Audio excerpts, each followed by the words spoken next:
Բարև ձեզ սիրելի հայրենակիցներ, ձեզ հետ է Էդվարդ Անտինյանը։ Ողջունում եմ ձեզ Համայնայության մայրաքաղաք Երևանից։ Այսօր մարտի 21-ն է 2026 թվական։ Ընտրությունների հետ կապված սկզբից ուղղակի խոսեմ, հենց քիչ առաջ ավարտվեց Հայաստանի շնորհապետական կուսակցության համագումարը, օրենքի պահանջ է, որ համագումարը պետք է հաստատի ընտրացուցակի առաջի 30 անունները և նաև տեղերը։ Այդ համագումարը ավարտվեց, ուղղակի ձեզ ներկայացնեմ, որ ես ընդգրկված եմ այդ ընտրացուցակում և համագումարի որոշմամբ ես այդ ընտրացուցակում զբաղեցնելու եմ երկրորդ տեղը։ Առաջի տեղը Գուրգեն Սիմոնյանը և մեր թիմի վարչապետի թեկնածուն։ Ասեմ ձեզ, նրանք ովքեր ինձ վստահում են, կհավատան իմ խոսքին, որ երբևիցե ես չեմ խոսել, թե ցուցակի մեջ որտեղն եմ ելնելու, և դա ընդհանրապես նույնիսկ ամոթ կլներ, ես նման հարց ուղղակի բարձրացնեի։ Մենք հոկտեմբերին ես Միացյալ Նահանգներ եմ գնացել եկել, այն ժամանակ մենք խոսել ենք, որ միասին մասնակցենք։ Ով պետք է դրանի այդ ժամանակ որոշեր, թե որտեղը ով պետք է լինի։ Եվ մենք նոր փետրվարին հուշագիր ենք ստորագրել մասնակցելու։ Նոր մարդիկ իմացել են, որ մենք միասին ենք մասնակցում, որպեսզի որևէ խանգարող հանգամանք չլիներ, դրա մասին որևէ հարց չի եղել։ Եվ նույնիսկ երբ որ արդեն պարզ էր, ինձ հարցնում էին, ասում էին, բա հուշագիր եք ստորագրել, դու հիմա որտեղն եք, ասում եմ, ես չեմ էլ տենց հարց քննարկել, բա որ իր այդ հանդիպում եք, այդ հարցը չեք քննարկում, ասեմ, ո՞նց եք պատկերացնում։ Մի թիմի հետ ճանապարհ ենք գնում, քաղաքական պատասխանատվությունը կուսակցությունն է վերցնում իր վրա, ինչով կարող եմ իմ համեստ ուժերի ներածի չափով օգնում եմ, բայց կուսակցությունը այդ թիմը պետք է ցանկանա, թե որտեղ է տեսնում ինձ։ Ինչա, գնալու եմ այն թիմի հետ, որի հետ պայքարի մեջ ենք մտնելու, ճանապարհ ենք գնալու, նստենք իրար հետ բազարանենք, թե ում որտեղ գտնվելն է ավելի կարևոր, դա ընդհանրապես մնացել է իրանց թիմին, և ի պատիվ ինձ ես տեղի բազար չեմ արել, ի պատիվ իրենց գտել են, որ ավելի ճիշտ է, որ ես ելնեմ երկրորդ համարը, որի համար ես շնորհակալ եմ և դա պարտավորեցնող է։ Մեկ անգամ ևս, քանի որ այդ առիթից խոսում ենք, ասեմ, որ կուսակցությունը ինքնուրույն մասնակցելու որոշումը շուտ է կայացրել, սա ուղղակի տեղերի համագումարն էր, նախորդ համագումարով էր որոշել, որ մասնակցելու է ինքնուրույն, դրա համար բերվել են պատճառներ, ինչու ես էլ եմ դա համոզվել դրանում, որ դա ճիշտ է, և դրանից հետո նաև մենք հստակ նշել ենք այն կարմիր գծերը, որը երկուսից համար էլ միանշանակ ընդունելի է։ Առաջինը, որ մասնակցում ենք և եթե հաջողվեց ունենանք մեծամասնություն, մենք հայտ ենք ներկայացնելու Հայաստանի անդամակցությունը Եվրամիությանը, ու պետք չի դրա համար հանրաքվե անել, որովհետև դա ընդամենը դիմում է, որպեսզի սկսես պրոցես, իսկ հանրաքվեն արվում է արդեն միանալուց առաջ, դա լինում է արդեն վերջի փուլում։ Սկզբից հանրաքվեի անհրաժեշտությունը երբ որ կար, դա նա է, որ իշխանությունները ցանկություն չունեցան դիմել Եվրամիությանը, պետք է ստորագրահավաքով հանրաքվե պարտադրել իշխանությանը, հանրաքվեի անելով պարտադրել իշխանությանը, որ ինքը դիմում ներկայացնի, բայց իշխանությունը գնաց այլ ճանապարհով, մի հատ օրենք ընդունեց դրանով, որպեսզի թեման փակի։ Իսկ հիմա զուտ դիմում գրելու համար հանրաքվեի կարիք բացարձակ չկա, դեռ փուլեր կա, պետք է անցնես այդ ասոցացման, թեկնածուի և այլ, և այլ։ Սա մեկ։ Երկրորդ, եթե մենք ունենում ենք, անցնում ենք, բայց մեծամասնություն չենք ունենում, մենք որևէ մեկին չենք միանում, ոչ իշխանության, ոչ ընդդիմության, որովհետև եթե մենք գնում ենք մեր ծրագրով, ոչ այս իշխանությունը, ոչ ռուսամետ ընդդիմությունը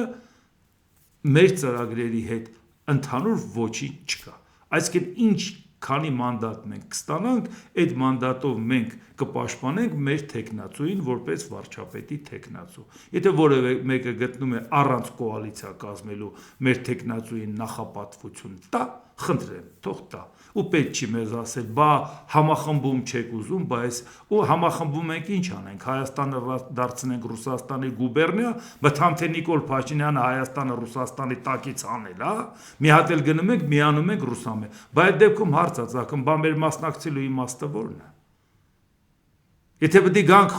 գնալու ենք ձեր ձայնը ակնկալենք ձեզանից, հայցենք, որ դուք մեզ օգնեք, այդ ձայնը ստանանք, այդ ձայնը ստանալու են գնանք մեկին միանանք, բայց մեր արած իմաստը որն է։ Ոչ որևէ գայթակղություն, նույնիսկ այն, որ կարելի է կառավարության մաս կազմել եւ այլ, չի կարող մեզ ստիպել հրաժարվել մեր սկզբունքներից, որովհետեւ մենք առաջին հերթին մարդկանց ասում ենք, հարգելիներս, դուք զզված տանը նստել եք, ընտրության չեք գնացել, որովհետև ձեզ ներկայացել են մի սցենար, որ կամ Նիկոլ Փաշինյանին ընտրենք Քոչարյանը չգա, կամ Քոչարյանն ընտրենք, այս Նիկոլ Փաշինյանից պրծացնենք, առանց իրա ոչ մեկը չի կարա, ինքը Պուտինի ընկերն է։ Եվ տեսակ, որ այդ սցենարը ինչպիսին եղավ, 25 ուժ մասնակցեց եւ հազիվ 2-ը անցավ, երրորդն էլ անցել է իրավունքի ուժով, որովհետեւ խորհրդարանում առնվազն 3 ուժ պետք է լինի։ Հիմա ուզում են 2026 թվականին նույն սցենարը կրկնեն, ուղղակի մի կողմում Նիկոլ Փաշինյանն է, մի կողմում Սամվել Կարապետյանը։ Սցենարը նույնն է, իշխանությունն ամեն ինչ անում է, որ 21 թվականի սցենարը կրկնվի։ Իսկ մենք բացատրել ենք 21-ի եւ 26-ի տարբերությունը էական է։ Աշխարհաքաղաքական այնպիսի կատակլիզմա տեղի ունեցել, որ դրա արդյունքում արտաքին քաղաքական գործոնը շատ կարևորվել է, ու խնդիրը նա չի, որ դրսից այն չի, որ դա դրսից մեր վրա ճնշեն ընտրությունների հետ կապված։ Խնդիրն այն է, որ մենք արդեն որոշում կայացնելուց հաշվի ենք նստում, թե մենք որտեղ ենք։ Աշխարհաքաղաքական ու տնտեսական որ թիմի հետ ենք պատրաստվում համագործակցել։ Ու այս հարցում արդեն ակնհայտորեն այս սցենարը, որ որևէ մեկը նորից ասում է, դե եթե Փաշինյանն ու Սամվել Կարապետյանն է, մեկը ընտրում է Փաշինյանին, նախապատվություն տալիս, մեկը Սամվել Կարապետյանին, այդ երկուսն են խաղում են Նիկոլ Փաշինյանի խաղը, որտեղ Նիկոլ Փաշինյանի երազանքն է, որ նորից այս ընտրությունը նման լինի 21 թվականին, որ ժողովուրդն ասեն գնանք Փաշինյանին ընտրենք, հանկարծ այս ռուսամետները չգան, կարելի է կարծել Նիկոլ Փաշինյանն էլ իրան կոտորում է, որ մեզ տանի Եվրոպա։ Դրա համար մենք այդ բլեֆի վրա չենք խաբվում եւ ասում ենք, հարգելիներս, եթե դուք մեզ կվստահեք, մեզ ցայն տվեք ու ձեր տված ցայներով նախ այնպես կանենք, որ ոչ մի թևը չի կարողանա 50%-ից ավել ձայն հավաքի, որովհետեւ Նիկոլ Փաշինյանի ռեսուրսը վարչական գումարած իր գլխին ու ոտերին մեռնողները 30%-ից ավել չեն։ Դա նշանակում է, եթե մասնակցությունը ցածր թիվը լինի, այդ 30-ը գործակցով կբազմապատկեն, կեսից կանցնի։ Իսկ եթե մասնակցության թիվը բարձր եղավ, հատկապես այն մարդիկ մասնակցեցին, որոնք կատեգորիկ կերպով ոչ նրանց այն կտային, ոչ նրանք, այսինքն դրանք կոնկրետ մարդիկ է, որ եթե մեզ վստահեն, դրանք մեր ձայներն են։ Ու այդ պարագայում որևէ շանս չունի ոչ այս կողմը, ոչ այն կողմը մեծամասնություն ստանա։ Այսինքն եւ կձախողենք Գյումրի 2-ը, ոնց որ Գյումրիում վերցրեցին բոլորը միավորվեցին եւ ռուսամետ ուժին անցկացրեցին, եւ կձախողենք Երևան 2-ը, որ գնացին ժողովրդի ձայնը ստացան, հետո այդ ձայները տվեցին իշխանության տեխնացուին։ Այսինքն այդ ծանրակշիռ ձայնով փակում ենք այդ թեման։ Այսինքն սա է հարցը, որ դուք հստակ պատկերացնեք, որ այդ հարցում կոմպրոմիս լինել չի կարող, որովհետև կոմպրոմիս լինել նշանակում է մենք մեր ծրագիրը չենք իրականացնում։ Իսկ եթե մենք ունենանք բավարար ծանրակշիռ ձայն, որպեսզի կարողանանք այդ մեր ծրագրերը առաջ տանենք, մեծամասնություն էլ չունենանք, մենք գիտենք, որ այդ ծրագիրը առաջ կտանենք, միջազգային կապերը կօգտագործենք, երկրի դերսում այդ հնարավորությունները ազգային ժողովի ամբիոնը եւ անպայման կնախաձեռնենք ստորագրահավաք, որպեսի պարտադրենք իշխանությանը, եթե մենք չենք, որպեսի իրանք հայտ ներկայացնեն Եվրամիության անդամակցության։ Սա ուղղակի մեզ համար սկզբունքի հարց է, ինձ համար համենայն դեպս 22 տարվա սկզբունքի հարց է, երբ որ առիթ եղել է Վրաստանը մեր առաջ բացեց ճանապարհ եւ ես իմ հրապարակային քաղաքական գործունեությունը սկսել եմ տեսնելով, որ մենք գնալու ենք այդ ճանապարհով, ինչքան էլ այդ ժամանակ դա տարօրինակ էր երևում։ Եվ հիմա Այս ընթացքում բացարձակ ես չեմ գտնում, որ փոխվել է իրավիճակը այնպես, որ մենք չպետք է ձգտենք լինել համակարգի անդամ։ Ես շատ անհանգիստ եմ, որ նայում եմ, որ մարդիկ հիմա մտածում են, իսկ կարող է Ռուսաստանը հաջողություն ունենա, մեր ճանապարհը Ռուսաստանի հետ լավ է։ Ռուսաստանի հաջողությունը ո՞րն է։ Ինչ անելու Ռուսաստանը, որ դուք դա հաջողություն համարեք մեր երկրի ապագայի համար, մեր գալիք սերունդի համար, որոնք բնագրից անգլերենով կամ ֆրանսերենով կարդում են եւ աշխարհի նյութերին տեղեկանում են on-line, այսպես ասած, շփվում են աշխարհի հետ։ Աշխարհ են գնում ման գալիս, այդ աշխարհի առաջավոր բաները տեսնում են, ժողովրդավարությունը, ազատությունը, բարեկեցությունը, այդ ամեն ինչը։ Այդ սերունդին մենք դատապարտում ենք, որ նրանք գնան Ռուսաստան քվեարկեն, ժողովուրդ ջան։ Ես սովետական միության ժամանակ ապրել եմ։ Իմ կյանքի գրեթե կեսը։ Իմ սերունդը կռիվ տա, որ մենք դուրս գանք այդ ճիրաններից։ Հաջորդ սերունդը, որը անկախության սերունդ է, անտարբերության պատճառով թողնի, որ իր ճակատագիրը որոշեն այն ակտիվները, որոնք որ գնալու են ձայն տան կամ Նիկոլ Փաշինյանին կամ ռուսամետներին։ Մենք ում համար ենք մեզ կոտորում։ Փողի ու պաշտոնի տեղը չգիտեինք, որտեղ են բաժանում։ Ինչի դուք չեք տեսնում։ Ու դրա համար մի բան էլ ասեմ։ Երբ որ ես նայում եմ, թե ինչ ձևով են գլխապատառ քցվում,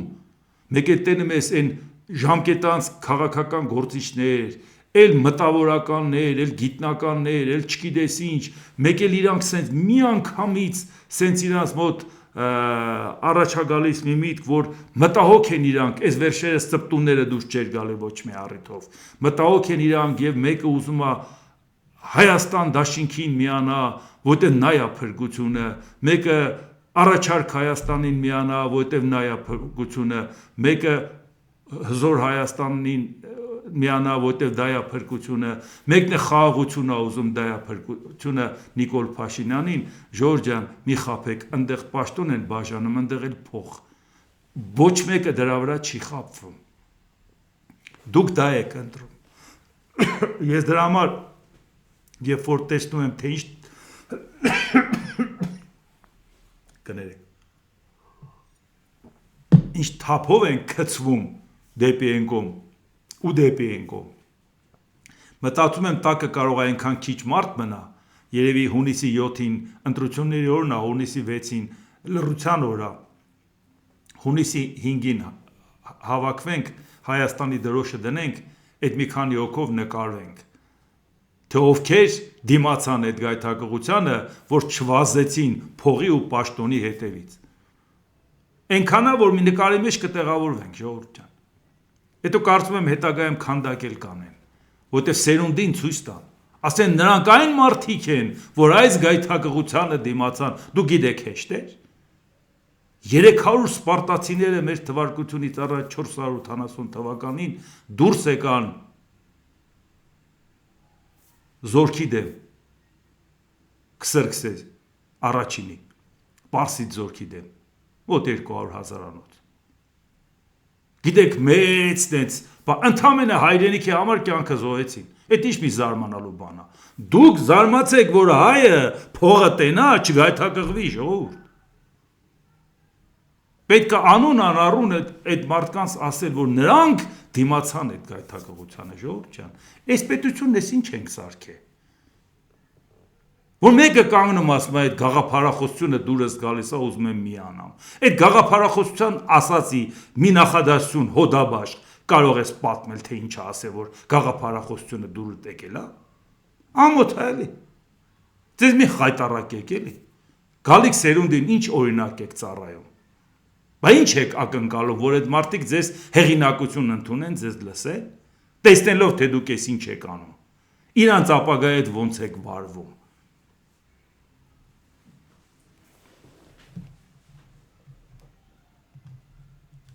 Իսկ հիմա նայենք աշխարհում ինչա կատարում, որովհետև սա էլ պակաս կարևոր չի մեզ համար, որովհետև ի վերջո այս աշխարհի գլուխը ինչ ա գալու, մենք ընտրություններից ենք խոսում, բայց չկա տենց հարց, որ մեր շուրջ կատարվում է կամ աշխարհում, որը չի վերաբերվում մեր երկրին։ Առնվազն մենք պետք է այս գլոբուսի վրա չլնենք, որ մեզ չվերաբերվի։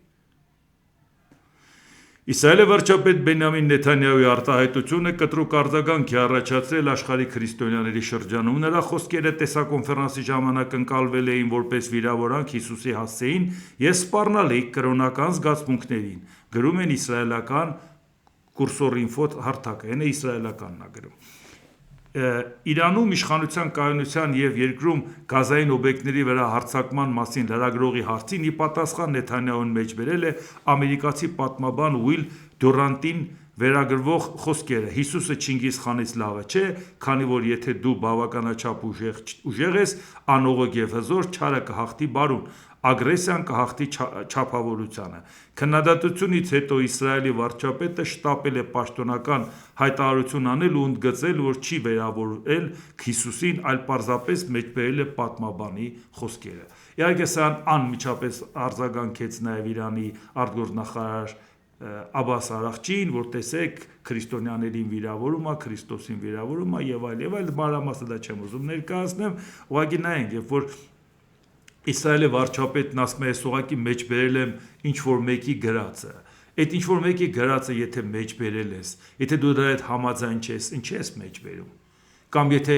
մեջբերել ես, ասել sense բան է, կամ իմաստը որն է, դու պետության անունից հայտարարություն ես անում այսպես, ում ուզում ես մեջբերես։ Սա քո վերաբերմունքն է։ Իսկ ինչքան գիտեմ, քրիստոնյաների համար իրան կոտորում է Դոնալդ Թրամփը։ Այնքան չես հարգում նույնիսկ այն մարդուն, որը ձևի համար ասում է քրիստոնյաների համար խելքս իմը չի, չնայած տեսել ենք նենց առանձնապես իրան չի հետաքրքրում, որովհետև քրիստոնյաները նենց առանձնապես նավթով չեն փայլում։ Իսկ ինքը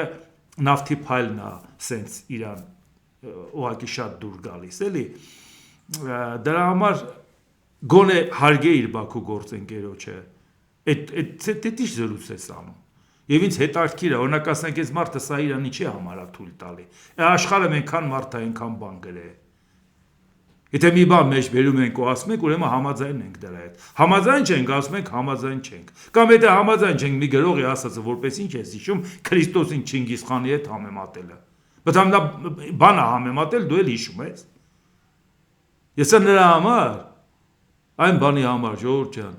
ու շատ մարդիկ, ես ասում եմ, որ Բենյամին Նեթանյահուն ուղղակի դարձել է փորձանք Իսրայելի համար, Ամերիկայի գլխին եւ ընդհանրապես աշխարհի համար։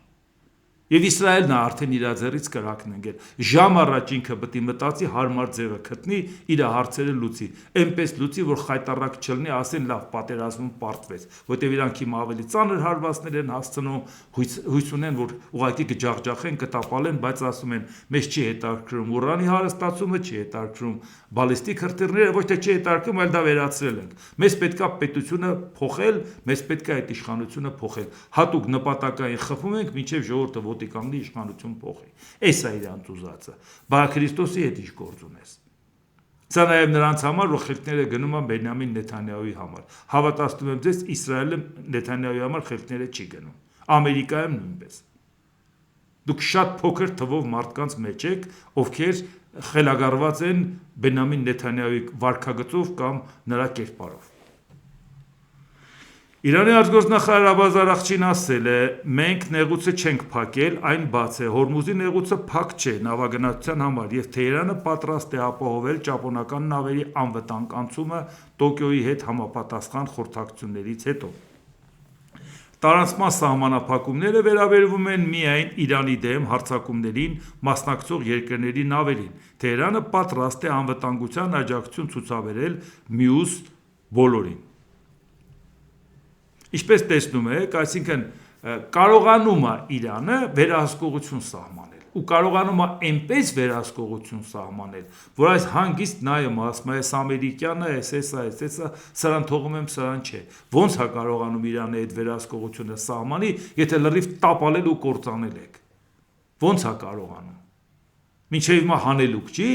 Պարսից ծոցի էս ափից են ափը ոնց են խփում արաբական երկրներին։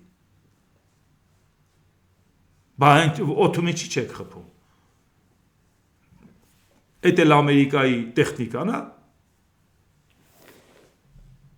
Աբբաս Արաղչի Թեհրանը համաձայն չէ ժամանակավոր հրադադարին, այլ ցանկանում է պատերազմի ամբողջական համապարփակ եւ վերջնական դադարեցում։ Չնայած շարունակական դիվանագիտական ջանքերին ԱՄՆ-ը դեռևս չի ցուցաբերել իրական կարգավորման հասնելու պատրաստակամություն։ Իհարկե ԱՄՆ-ը անդադար ակնարկում է, որ պատրաստ ենք բանակցենք, բայց միևնույն ժամանակ, ինչպես տեսնում եք, Թեհրանը համաձայն չի, այսինքն կապիտուլյացիայի գնալ ընդհանրապես բացառում է։ Իսկ դա խնդիր է առաջացնում Ամերիկայի Միացյալ Նահանգների համար, որտեղ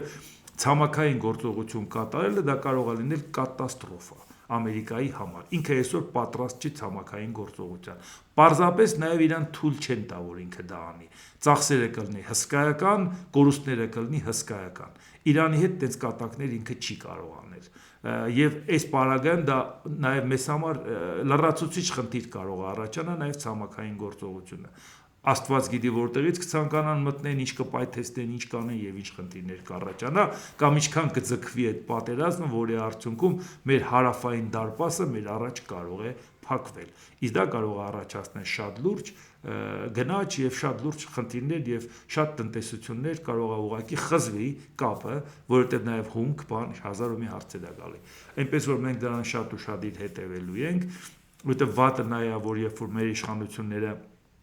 Իրանի հետ շատ ակտիվ ասում են մենք ձեր հետ ենք, Ամերիկայինն էլ ասում են մենք ձեր հետ ենք ու ասում են հնարավոր չի անհամատեղել ինչ Սյունիքում համատեղել թրիփի հետ կապված դու ոչինչ չես կարող անել, եթե Իրանի հետ խնդիր ունենաս, եթե Իրանը կարողացավ կոտրել Ամերիկայի դիմադրությունը, պատկերացրեք, այս իշխանությունը մնաց։ Հայաստանին ասելու այդ թրիփը կասեց այս կողմերը չերևա։ Վերջ։ Դուք պատկերացնում եք, դուք կարաք Իրանին ասեք, չէ, պետք է թրիփը անցնի քո հարևանությամբ։ Իսկ եթե Ամերիկան էլ հաղթեց, մենք Ամերիկայի գործընկերը չենք, դաշնակիցը չենք, Ամերիկայի դաշնակիցը Թուրքիան ու Ադրբեջանն է։ Այնպես չի, որ մենք Ամերիկայի դա հենց Ամերիկան հաղթեց, Ամերիկան Իրանի հետ եթե լավ լինի, եթե մենք իշխանության լինենք, մեզ համար կլներ իդեալական, որովհետև մենք գտնում ենք Ամերիկայի հետ պետք է ռազմաքաղաքական, տնտեսական երկարաժամկետ փոխշահավետ համագործակցություն ունենանք։ Եթե Իրանն էլ Ամերիկայի հետ մոտ լինի, բա մենք ինչ խնդիր ունենք։ Բայց իշխանությունը, որ խաղեր է տալի Թուրքիա, Ադրբեջան, Ռուսաստան, Իրան, այդ պարագայում ինքը Ամերիկան, որ Իրանին հաղթի էլ պետք է կանգնի ասել ինչ խաղեր էիք տալիս Իրանի հետ։ Իսկ դա անպայման նրան կհուշի Ադրբեջանն ու Թուրքիան։ Չնայած իրանք էլ հրաշալի դա գիտեն։ Իսրայելն էլ հետ է կհուշի։ Բա դե գիտեք, բա ինչեր էին անում, ինչեր էին պայմանավորվում։ Այդ դավատը դա է։ Դրա համար հիմա նույնիսկ չեզոքություն պահելով էլ չենք կարողանում պահել։ Ինչ որ բաներ արդեն արված է։ Բայց գոնե հիմա պետք է կարողանանք դա անել։ Եվ պատահական չէր, որ Նիկոլ Փաշինյանը շտապեց ասել, որ հիմա թրիփի մասին պետք է սպային մոռանանք, գլուխները խառնա պատերազմով։ Ում չէր պարզ, որ դա տենց պետք է լինի։ Բայց գրամ հաշվել էիք, ժամանակացույց էիք կազմել, էս ալնելու, այն ալնելու։ Ասում ենք այդպես չի, աշխարհում ամեն օր բան է փոխվում։ Ձեր հաշվարկը չի անցնում, այդ պոպուլիստական ասել, մենք արեցինք, մենք խաղաղություն բերեցինք, մենք թրիփի հարցը լուծեցինք, մենակ ասել է։ Գործողությունը լրիվ ուրիշ է։ ԱՄՆ նախագահ Դոնալդ Թրամփը խոսելով Իրանի մասին ասել է. մենք ուզում ենք նրանց հետ խոսել, բայց չկա մեկը, որի հետ խոսենք։ Մեզ այդպես դուր է գալիս։ Մենք շատ լավ ենք գործում Իրանում։ Այսինքն հիմա էլ ուզում ենք խոսենք, բայց իրականում չենք ուզում խոսենք, քանի խփում ենք, էլ ինչի խոսենք։ Արդյունքում ասածն ինչ էր, բան հասկացանք մենք։ Ինչ է, հիմա ուզում ես խոսես, թե չես ուզում։ Եթե ուզենաս խոսես, մարդ կա, որ կարելի է խոսել։ Բայց եթե մարդիկ չեն գնում պայմանավորվածության, ժամանակը մի քիչ ձգվում է, Միացյալ Նահանգներում չեն հասկանում, թե սա ում պատերազմն է, ում համար են այդ ծախսերը անում, ում համար են զոհերն ու վիրավորները։ Սա ում պատերազմն է։ Ուղիղ վտանգեր ներկայացնում Իրանը Ամերիկային, իհարկե ոչ։ Միայն Իսրայելի մասին է խոսքը, ոչ մի ուրիշ բան։ Իրանը շտապ տարհանման նախազգուշացում է արել Արաբական Միացյալ Էմիրությունների Ռաս Ալ Խայմա քաղաքի բնակիչներին։ Իրանական իշխանությունները հայտարարել են, որ քաղաքը կարող է թիրախ դառնալ իրանական կղզիների դեմ գործողություններին Արաբական Միացյալ Էմիրությունների մասնակցության պատճառով։ Հայտարարության մեջ նշվում է, որ տեղական իշխանությունները նախկինում զգուշացվել են եւ պատասխանատվություն կկրեն ցանկացած հետևանքների համար։ Հիմա տեսեք ինչ է ստացվում։ Ենթադրենք Իրանը կխփի կամ չի խփի։ Հարցի մի կողմն է։ Ինքը պահանջում է քաղաքը դատարկեք։ Դա է կուրորտային տեղ։ Եթե չես դատարկում, մեղք կմնում է քո վրա։ Իսկ եթե Իրանի պահանջով դու դնում ես քաղաք ես էվակուացնում, դուք պատկերացնում եք այդ տուրիստների վիճակը։ Երբևիցե նրանք, որ դուրս գան էմիրություններից, հետո պետք է մտածեն հետ գան ու անվտանգ լինելու։ Վերջ, այն ինչի վրա կառուցած էր այդ համակարգը, շատ լուրջ ծանր հարվածներ ստացավ։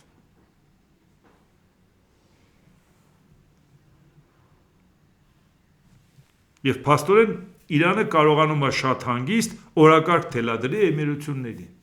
որ քաղաքին ուզենա ասելու է խփելու եմ, քաղաքը դատարկեք։ Դուք հոգեբանական վիճակը պատկերացնում եք, իսկ եթե չես դատարկում, խփում է։ Դիտավորյալ է խփում, որ մեղքը գցի քո վրա։ Իսկ ես ամեն ինչը, որտեվ ես ճաշը եփեց Միացյալ Նահանգները, շատ վատ հաշվարկած։ Իսկ մենք պատկերացնում ենք, որ մեր երկրի ապագան արևմտյան ուղղությունն է։ Դե գոնե մտածում ենք, որ գոնե Եվրամիությունը համակարգ է, առավել ևս որ անվտանգային հարցեր է լուծում։ Գոնե այդտեղ կիմանանք ընտանիքի անդամ ենք, այդ կենսակերպով ապրելով, այդ համակեցության կանոններով, այդ անվտանգային ռեժիմով։ Որտե տեսնում ենք հիմա Ամերիկայի արածը, ինչա Ռուսաստանին էլ հոտեսել ենք։ ԱՄՆ նախագահ Դոնալդ Թրամփը հայտարարել է, որ Ռուսաստանի հետ Ուկրաինայի հարցով բանակցությունները շարունակվում են գրեթե ամեն օր։ Իրանի դեմ գործողությունը չի ազդում Ռուսաստանի հետ Ուկրաինայի հարցով բանակցությունների վրա, եւ որ առաջընթաց է գրանցվում։ Այո, ամենօրյա ռեժիմով Ռուսաստանի հետ բանակցում եք, բայց ավելի շատ տնտեսական հարցեր լուծում, իսկ Ռուսաստանն ասում է, իմ ուզածը կտակ տնտեսականը կանենք։ Չէ, իմաստավորն է, ինչ ենք անում։ Բայց այսօր ամեն օր Ուկրաինայի վրա մուննատ գալ, ասել մենք ինչի պետք է քեզ օգնենք, այս պետք է անենք, այն պետք է անենք, այնա զիջի եւ այլ, դա հարց լուծելու տարբերակ է։ Մանավանդ այսքան լարված պայմաններում Եվրոպայի եւ Միացյալ Նահանգների այս լարվածությունը։ Մանավանդ այդ լարվածության մասին էլ կխոսենք, էլի թե ինչի առաջ է այսօր Դոնալդ Թրամփը կանգնացրել աշխարհը։ Ռուսաստանի Դաշնության արգոսնախարարության ներկայացուցիչ Մարիա Զախարովան հայտարարել է. Եվրամիության երկրները խորը ճգնաժամի եւ բարի բուն իմաստով խավարի մեջ են ընկղմվում ոչ թե արտաքին գործոնների, այլ Բրյուսելի պաշտոնյաների պատճառով։ Մեկը հարցնի ձեզ ինչ։ Բա դուք չէիք ուզում, որ իրանք խավարի մեջ ընկղմվեն։ Բա ընկղմվում են, ուրախացեք, թրջկոտեք, ինչ հաբատա է։ Հա դուք մտածում եք հիմա ոնց հասկացնեք այդ ժողովրդին, որ ոտքի կանգնեք, ձեզ խավարի մեջ չկոխեն, հա իրանք։ Այսինքն Ռուսաստանից նավթ ու գազ ստանան, այդ օրն եք ընկե։ Բա մեծ խոսում էիք, ձեզ չենք տա կամ թանկ գնով կտանք։ Հիմա եկաք փաստի առաջ կանգնեցիք։ Մարդիկ չեն ուզում ձեզանից կախված լինել։ Եվրոպական երկրները չեն ուզում Ռուսաստանից կախված լինել։ Եվ ապշում են, որ Հայաստանում ուզում են Ռուսաստանից կախված լինել։ Ու ասում են, եթե մենք այս քայլը չանենք, գիտեք իրանք ինչ կանեն։ Այդտենց որ մտածենք, երբեք էլ այդ քայլը չեն կանի։ Գնալով ավելի շատ կախվածությունը կմեծանա։ Էլ երբ ենք այդ քայլը անելու։ Ֆրանսիական ռազմածովային ուժերը միջերկրական ծովում կալանավորել են Մոզամբիկի դրոշի ներքով նավարկող Դեյնա տանկերը, որը մեկնել է Ռուսաստանից։ Գործակալության տվյալներով նավը, որը նավարկում էր ռուսական Մուրմանսկ նավահանգստից, կալանավորվել է միջերկրական ծովի արևմտյան մասում։ Տանկերի կալանավորման մասին սոցիալական ցանցերում հայտարարել է նաև Ֆրանսիայի նախագահ Էմանուել Մակրոնը։ Այսինքն Եվրոպան իր անելիքն անում է, ընդհանրապես չի կաշկանդվում Ռուսաստանի վախացնելուց եւ այլ, ու նաև ասենք, որ Մեծ Բրիտանիայի ծառայություններն են օգնել Ֆրանսիային այս կալանելու հարցում։ Այսինքն հետևողական են իրանք իրանց քայլերի մեջ։ Իսկ հիմա տեսնենք, ինչն է որ նաև մեզ համար մտահոգիչ է։ ԱՄՆ նախագահ Դոնալդ Թրամփը գրել է. «Վախկոտներ, եւ մենք սա կհիշենք»։ Թրամփը սա գրել է Վաշինգտոնի եվրոպացի դաշնակիցների կողմից Հորմուզի նեղուցում հնարավոր ռազմական գործողությանը միանալուց հրաժարվելու համար։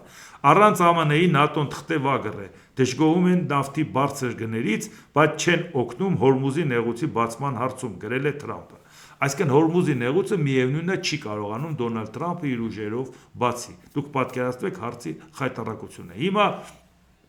ՆԱՏՕ-ի մասին էսպես է արտահայտվում, ասա ՆԱՏՕ-ից դուրս կգանք եւ զուգահեռ ուշադրություն, հենց ինքը որոշում է ՆԱՏՕ-ի հետ կապված հարաբերությունները խզի, այդ ժամանակ Ռուսաստանում օրենք են ընդունում, որ Ռուսաստանի Իշխանությունները կարող են իրենց իրավունք վերապայել ցանկացած երկրում զորք ուղարկել եւ եթե այնտեղ որևէ Ռուսաստանի քաղաքացու կալանել են, իրանք կարող են զորք ուղարկել եւ այնտեղ կարգ ու կանոն հաստատել։ Նույնիսկ եթե դա լինի այնպիսի կառույց, այսինքն նկատի ունեն Հագայի միջազգային դատարանը, որի իրավազորությունը չի ճանաչում Ռուսաստանը։ Այսինքն եթե դու որևէ մեկին կալանեցիր, իրանք կարող է զորք մտցնեն Հագա եւ իրանց ուզած մարդուն կալանեն բերեն Ռուսաստան, նույնիսկ դատավորներին։ Նման որոշում է կայացնում Ռուսաստանը, որը շատ պատահաբար զուգադիպում է ՆԱՏՕ-ին թղթեվագր անվանող Թրամփի քայլերի հետ, որ գնացեք դուք ձեր հարցերը լուծեք առանց ինձ դուք ոչ մի բան եք թղթեվագր եք։ Սրա մեջ դուք պատահականություն տեսնում եք, բա որ ասում ենք ժողովուրդ ջան, Ռուսաստանը ընդեղից մարդ է ուղարկում ստեղ, Ուկրաինայում կռվածներին ուղարկելու է հատուկ ռազմական գործողության, այդ հանցագործներին ստեղ բռնեք, զորք է մտցնելու, ասի եկել եմ մեր տղերքին տանեմ, դուք էտով դառակ, որ մերոնց բռնել եք։ Բա որ այդքանը բացատրում ենք, ինչի համար ենք բացատրում, որ ցանկացած պահի, որտեղ ռուս քաղաքացի կա, նրա հետ կապված ինքը անարդար համարի դատավճիռը կամ որևէ իրավապահ համակարգի կողմից որևէ քայլ, ինքը կարող է զորք մտցնի եւ իր կարգ ու կանոնը հաստատի։ Դա եք ուզում ժողովուրդ ջան։ Եվ դա անելու է օրենքով, իր երկրի օրենքով։ Մենք այդ իշխանությանն ենք աջակցում Ռուսաստանի։ Չենք հասկանում ինչա կատարվում։ ԱՄՆ նախագահ Դոնալդ Թրամփն ասել է, որ զարմացած է, որ Ավստրալիան ռազմանավեր չի ուղարկել Հորմուզի նեղուցը բացելու համար։ Սա տեղի է ունենում նավթային կենսական երթուղու փաստացի կանգի ֆոնին, ինչը հանգեցրել է վառելիքի գների կտրուկ աճի։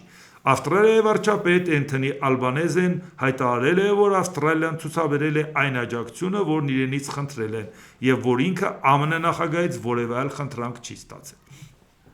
Հիմա հասկանանք հատկապես ինչ է Ավստրալիայի հետ կապված խիստ զարմացած, որովհետև 1949 թվականի ապրիլի 4-ին 12 պետություն ստեղծեցին ՆԱՏՕ-ն։ ՆԱՏՕ-ն ստեղծեցին որպես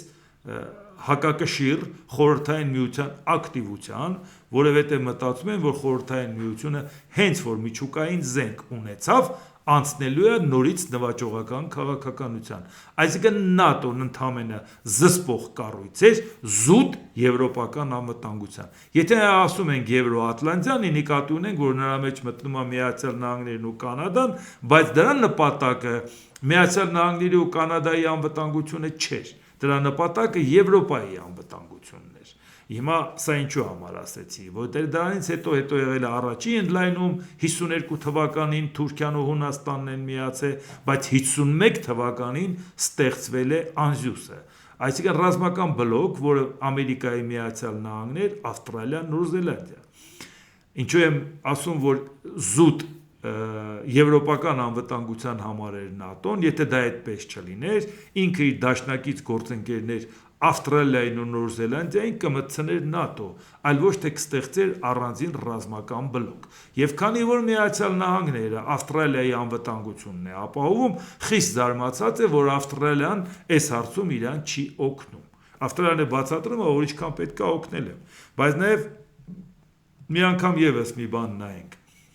Արաբական երկրները, որոնք Դոնալդ Թրամփի բարեկամներն են, արաբական երկրները, որոնք Ամերիկայի համար ներդրումներ են խոստանում, շատ լավ հարաբերություններ ունեն, Ամերիկայի դուդուկի տակ պարելով ապրում են եւ իրենց ված չէին զգում եւ կարծում են, որ Ամերիկայի բազաները իրենց անվտանգությունը ապահովում են։ Հիմա արաբական երկիրը ուզում է ապրանքը վաճառի,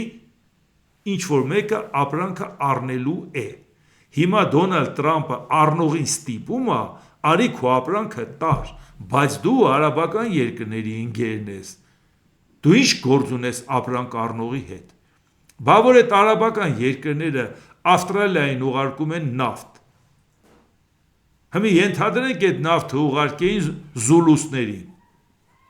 պիգմեյներին, հետո ասենք Աֆրիկա։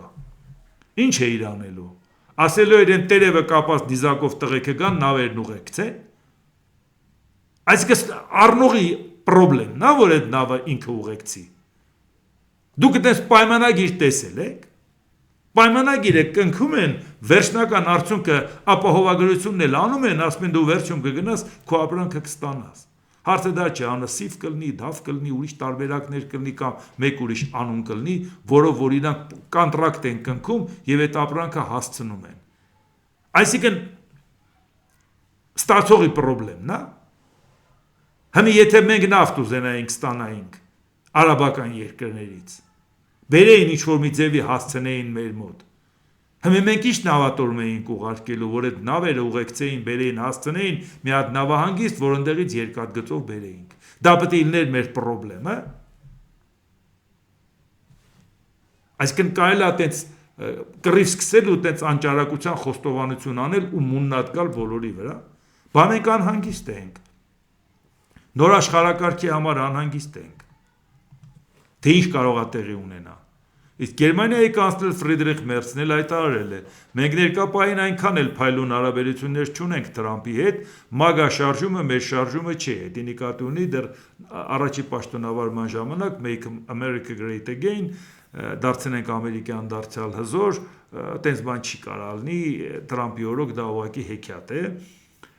բայց արդեն շատ ցածր դասարանի աշակերտների համար։ Բարձր դասարանցիները այդ հեքիաթին այլևս չեն հավատում։ Այն ինչ նրանք անում են մշակութային եւ մեդիա ոլորտներում, թե ինչպես են փոխազդում միմյանց հետ, չի համապատասխանում ժողովրդավարության մեր ընկալմանը։ Մենք այլ ըմբռնում ունենք, նշել է կանցլերը։ Այսինքն ոչ միայն տնտեսական տարաձայնություններ ունեն, ոչ միայն անվտանգային ունեն, այլև ուզում ասի Ժողովուրդ ջան, մենք լուրջ տարաձայնություն ունենք։ Իսկ դա մեզ համար խնդիր է, Ժողովուրդ ջան, մեզ համար շատ կարևոր խնդիր է, դրա համար գոնե մտածենք, որ եվրոպական ընտանիքի հետ հարաբերվենք, համագործակցենք, որովհետև ինչպես տեսնում եք, այն ինչ որ կատարվում է, եթե այս ձևով քայլեր արվեց, որ Դոնալդ Թրամփը ուզում է ուղղակի Պուտինի արածները ինքը ընդօրինակելով քայլեր անի, ագրեսիվ քաղաքականություն վարի ու արդյունքում տակից դուրս չգա, մենք ումից ենք նեղանալու կամ ում վրա ենք մուննատ գալու, թե ինչի մեր անկախությունը, մեր ինքնիշխանությունը կամ մեր անվտանգությունը չի ապահով, ով ապահովի։ Այսօր աշխարհակարգ կա, ով ապահովելու։ ԱՄՆ նախագահ Դոնալդ Թրամփը հայտարարել է, որ Միացյալ Նահանգները հաղթել է Իրանին։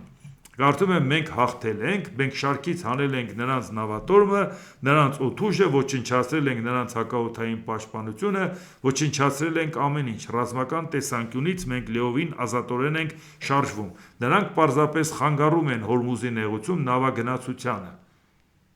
Այդ լրիվ հաղթել, պրծել ես, հիմա Հորմուզի նեղուցում էլ խանգարում են։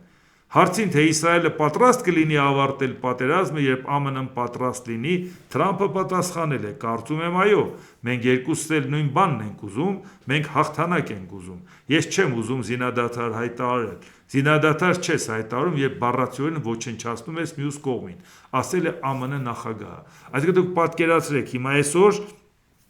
սա լսում են նաև կոնգրեսում, սա լսում է Ամերիկայի ընտրողը, Ամերիկայի քաղաքացին, որ ինքը պատերազմը շարունակում է, որ ոչնչացնի հակառակորդին։ Այսինքն այդ պատերազմը որևէ արդարացում չունի շարունակելը, որովհետև այդ պատերազմի մեջ որևէ անհրաժեշտություն չկա։ Ասել, որ դուրս չի գալի Իրանի իշխանությունը, ոնց որ ես չեմ հիշում, որ Դոնալդ Թրամփը բողոքացել էր նավթ ունեցող թագավորների վարքագծից։ Կամ էլ թե չէ, ինչ ձևի էր գովում Հյուսիսային Կորեայի ղեկավար Կիմ Չեն Ընին։ Այսինքն մենք Իրանից անհանգիստ ենք, որ մեզ համար խնդիր չստեղծի, այդ բնական է, պարզ է։ Մենք անհանգիստ ենք, որ խնդիրները եթե ստեղծեց աշխարհի հետ կապված, որ պարագան էլ լինի, մեզ համար խնդիր է առաջանալու հետագայում։ Իսկ ինքը այդ հարցը լուծել չի կարողանում։ Իրանի արտգործնախարար Աբբաս Արաղչին ասել է. ԱՄՆ-ն ասում է, որ հաղթում է, իրականությունը ցույց է տալիս հակառակը։ Սա է վիճակը։ Հիմա մենք ապրում ենք այդ մթնոլորտում, ժողովուրդ ջան։ Կարող ենք ընդհանրապես կողքներս չնայենք, ասենք դա մեզ չի վերաբերում։ Իրոք գտնում եք, որ դա մեզ չի վերաբերվում։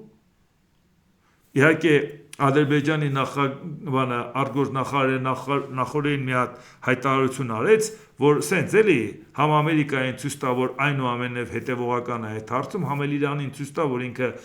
պրոբլեմ չունի Իրանի հետ։ Այսինքն ինչին էր դա վերաբերում, երբ օրինակ դատապարտող հայտարարություն արեցին Նախիջևանին խփելու հետ կապված, հետո լրիվ այլ հարցի անցան, հետո հումանիտար օգնություն ուղարկեցին, հիմա էլ ուղղակի տենց հիշացնում են, մի հատ տեսնեն գծերը ստուգեն, Ամերիկան ինչ ռեակցիա կտա, Իսրայելը ինչ, Իրանը ինչ։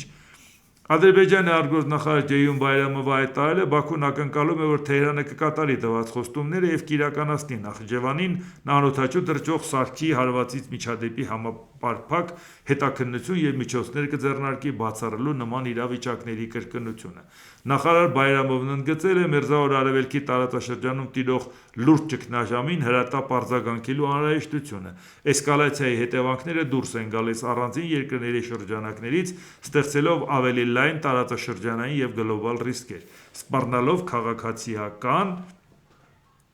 բնակչության կյանքին եւ ենթակառուցվածքներին։ Բայց նաեւ հիշենք, որ անմիջապես երբ որ այդ Փարս նավթահանքին հարվածեց Իսրայելը, արդեն արաբական երկրները, որոնք ոնց որ թե Ամերիկայի բարեկամն են, ոնց որ չէ, բարեկամ են, բայց շատ դժգոհ են, իրանք էլ արձագանքեցին, չէ, Արաբական Միացյալ Էմիրությունների արտգործնախարարությունը դատապարտել է Իրանի Փարս նավթահանքի վրա հարձակումը, հայտարարելով, որ հարձակումը սպառնալիք է ներկայացնում համաշխարհային էներգետիկ անվտանգության համար։ Այսինքն սա էլ մենք նայենք, որ վերաբերում է նրան, որ հիմա այս հարցում մարդիկ հասկանում են, որ իրանք փաստի առաջ կանգնեցին, այն ինչ որ իրանք պատկերացում ունեն, համ նավթի հետ կապված խնդիր ունեն, համ տուրիզմի հետ կապված խնդիր ունեն։ Իսկ իրանք մտածում են, այսօր նավթը կա, վաղը չկա այդ փողերը ծախսենք ճիշտ նպատակային, որպեսզի վաղը ստեղծենք այնպիսի տնտեսություն, անապատում քաղաքներ սարքենք, ամեն ինչ անենք, որպեսզի մեր երկիրը կարողանանք պահենք նավթի բացակայության պատճառով։ Բայց հիմա տեսան, որ այդ տուրիստականն էլ մի ժամվա մեջ կարող է հոդս ցնդի, խնդիրներ ունենան իրանք, դա էլ ասենք պետք է լուծումներ մտածեն, թե ինչ անեն, որովհետև այսինքն Ամերիկայի Միացյալ Նահանգների գործընկերությունը իրանց վնասեց, ոչ թե օգնեց։ Հիմա Ամերիկան ասում է Վենեսուելայի նավթը իմ ձեռն է, արաբական երկրներին իմ ձեռն է, Իրանն էլ վերցնեմ, հարցերը կլուծեմ, բայց Իրանի հետ կապված հարցը չլուծելով խնդիր ունենում արաբական երկրների հետ։ Եվ սրանք ուղղակիորեն նաև առնչվում են մեզ։ Դե շատ բան չհասցրեցի ասեմ, ոչինչ վաղը կհանդիպենք, խոսենք, այսօր համագումարի պատճառով մենք մարզային այցելության չգնացինք, դե վաղն էլ արդեն չենք կարողանա գնալ, այնպես որ կհանդիպենք, այն ինչ որ բաց մնացած կլինի, անպայման կքննարկենք։ Դե ինչ այսօր այսքանը, եթե հավանեցիք, սեղմ 1 լայք կոճակը, բաժանորդագրվեք Էդվարդ Անտոնյան YouTube-յան ալիքին, սեղմ 1 զանգակ կոճակը, գրեք մեկնաբանություններ, գրեք հարցեր, դիտեք եւ դատեք ինքներդ։ Շնորհակալություն։